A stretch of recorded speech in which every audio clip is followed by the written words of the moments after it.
El Senado dio media sanción a la reforma judicial, pero se quitó un artículo que era de los que generaban más debate, que está relacionado con la presión de corporaciones mediáticas sobre el accionar de la justicia federal, fundamentalmente en Comodoro Pi. Esta cuestión que desde hace tanto tiempo se debate y que está relacionada con jueces, magistrados que adquieren un poder muy amplio, muy fuerte, a partir de la ligazón con estructuras mediáticas y económicas y que terminan definiendo la vida de cada uno de nosotros en muchísimos aspectos. La reforma judicial forma parte del debate que hoy está en el centro de la política. Se viene una segunda instancia que será la que comenzará en diputados esta semana. El oficialismo confía en tener los votos.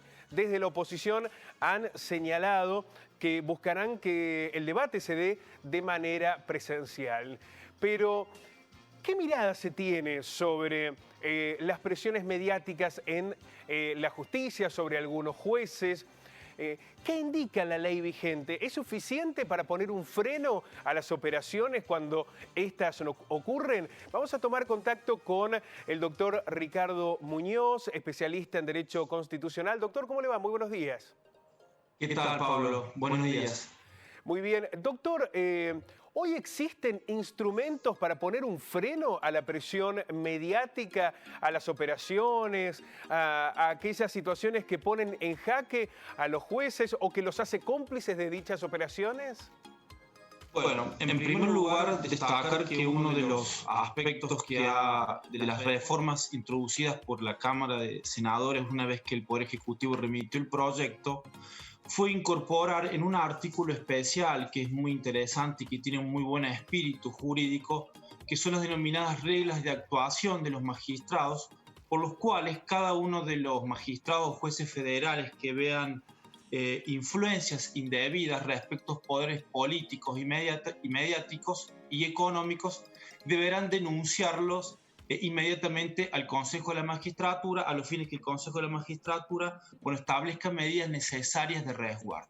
La Cámara de Senadores, a través de la denominada cláusula Parrilli, incorporó la palabra poder mediático, un texto que no estaba en el texto original remitido por el Poder Ejecutivo. Finalmente, la media sanción que hace la Cámara de Senadores es excluir la palabra poder mediático, de tal manera que esta discusión actualmente hoy se encuentra resuelta y que no existe tal propuesta de incorporación por el senador Parrilli. En términos particulares da la sensación de que esa incorporación, Pablo, era innecesaria, no, era meramente redundante, ociosa, toda vez que en nuestro país los poderes mediáticos, los medios de comunicación son poderes económicos y también tienen una influencia política. De tal manera entonces que ya por sí mismo era innecesaria esta inclusión, pues los medios de comunicación se encuentran de tal manera concentrados que actúan por sí mismos como poderes económicos.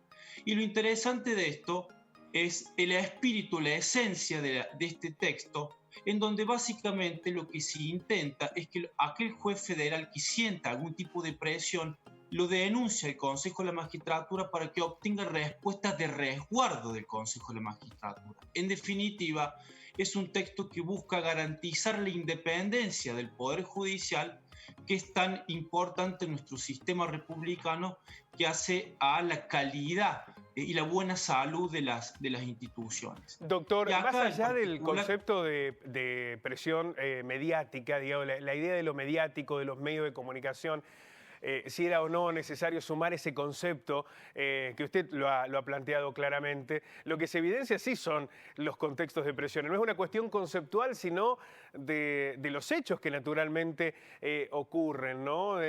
Presiones económicas, presiones mediáticas, pero también de lo que es la convivencia de algunos jueces que se han visto beneficiados, han crecido en sus patrimonios, en su poder individual a partir de estos vínculos. La necesidad de poner un freno a estas circunstancias, ¿no? Exactamente. Desde el punto de vista institucional, los jueces no solamente deben denunciar eventualmente si sienten algún tipo de presiones al Consejo de la Magistratura, sino al Poder Judicial, a otros jueces, ante la eventualidad de posibles causas penales, inclusive de delitos penales como intimidaciones, coacciones y demás. Y acá, Pablo, hay que introducir un elemento fundamental a la discusión. Cuando hablamos de la libertad de expresión, en términos de la fase individual, es decir, la libertad de expresarse y de pensar libremente, también tenemos que hablar de la libertad de información, que es la fase colectiva de la libertad de expresión. Y acá deben aplicarse otro tipo de normativas que se encuentran plenamente vigentes, como es la ley de medios, que establece la imposibilidad de concentraciones de los medios de comunicación. Y en este contexto y en esta etapa, donde se habla de la fake news, se habla de la infodemia, es decir, la desinformación a gran escala. Y esto tenemos herramientas.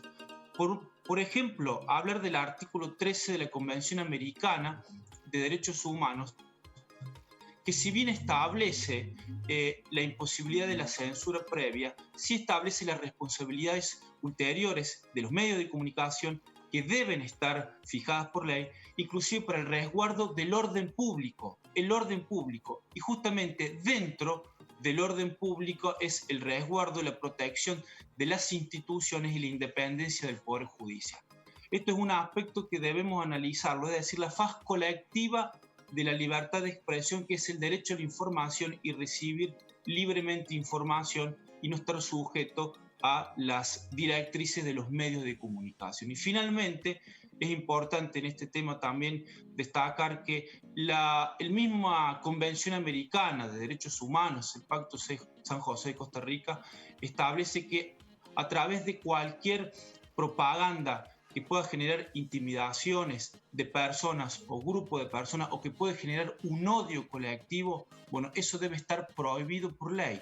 De tal manera que existen las herramientas jurídicas constitucionales de los tratados internacionales de derechos humanos que frente a cualquier debida injerencia, no solamente de los poderes políticos o económicos, sino de los poderes mediáticos, denunciarlo ante el Poder Judicial y el Consejo de la Magistratura. Doctor, queremos agradecerle muchísimo este análisis. Seguramente se sumarán otros capítulos. Esta también será una semana clave por el debate allí en la Cámara de Diputados. Muchísimas gracias. Así es, muchas gracias. Buena semana para ustedes.